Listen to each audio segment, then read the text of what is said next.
So after nito, tuturo ko naman kung paano mag-improve ang inyong audio sa pamamagitan ng Essential Sound Panel. So first, bago ang lahat, need nyo muna mag-import ng audio.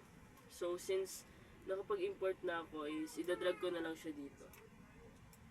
After ko siyang malagay sa timeline, i-cut ko lang kasi masyadong mahaba.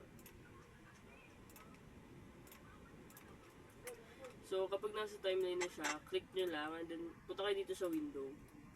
So, under ng window, andito yung Essential Sound. Ito. Sa baba siya ng Essential Graphics. So, Essential Sound. And then, punta kayo dito sa Music kapag gusto nyong baguhin yung lakas at ang hina ng audio.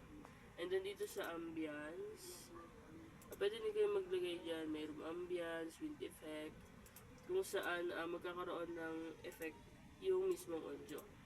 And then, meron din dito ang audio transition kung saan makikita natin siya sa effects. So, punta lang tayo sa effects, shift 7 lang ulit. And then, isearch nyo lang itong audio transition. And then, under nun, itong mga basic effects na meron ng Adobe Premiere Pro. So, bago natin ma-apply yan, ang effect kasi ng audio ay madadrag mo lang siya sa pamamagitan ng dalawang audio. So, itong gagawin natin dito, ikakat natin siya sa gitna.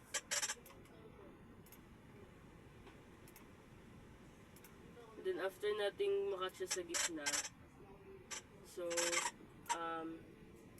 let's say ito exponential fade, i-apply lang to sa panghuling part ng audio. So, i-try natin. Kunin nyo lang, then drag nyo dito. And then pakinggan natin ang audio.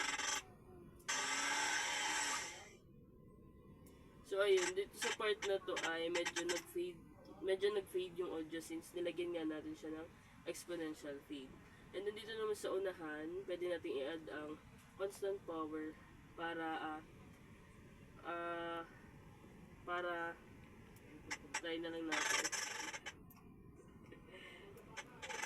Okay. Dito naman siya sa pinakaunahan ilalagay.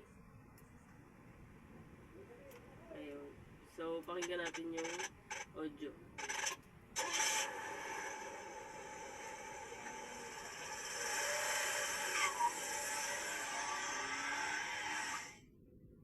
Ayun, so yun lang yung mga basic na audio transition na pwede nyong gamitin sa Adobe Premiere Pro.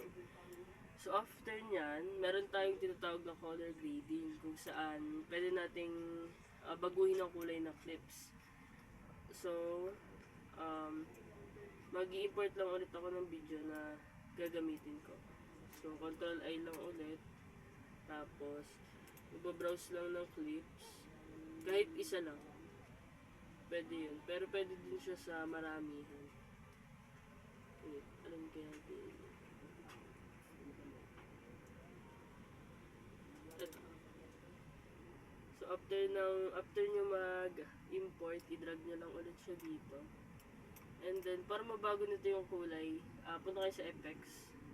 Shift 7, then hanapin nyo yung Lumetri color. Lumetri color. And then itong effect na ito ay i-drag natin siya dito sa mismo clip. And then, punta naman kayo na effect control, shift 5. Then, hanapin nyo lang itong Lumetri color. Then, punta kayo sa basic correction. Basic correction. And then, so dito natin dito tayo magtitimpla ng kulay kung saan mababago yung color ng clip. Let's say, ganito. Yeah, so medyo naging, ano ba to? Parang brown yung clip. And then kapag ginanito nyo naman, medyo magiging blue siya. Depende nyo sa inyo kung paano ang gusto nyong kulay ng inyong clip. So, dito lang yun. And then, dyan nyo lang makikita yun. Dyan lang kayo mag-a-adjust. Ayan. Yan, ganyan lang yan. And then, after nitong sa color grading, Punta naman tayo sa green screen. So, paano natin matatagtag yung green niya, ano. So, dito, mag-a-add lang ako ng overlay. Control I, and then hanapin ko lang yung overlay. So, and then, wala. Kasi naka-ready na yung kulay green.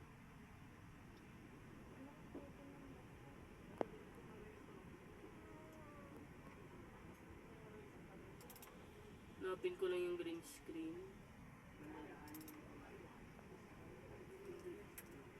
Hirap hanapin, di lumalabas.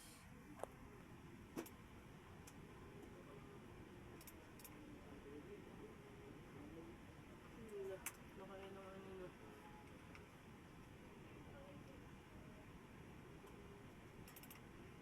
So ito, yung green screen.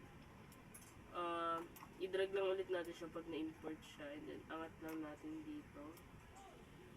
And then para sa itong green background naman, para matanggal siya, punta lang ulit tayo ng effect.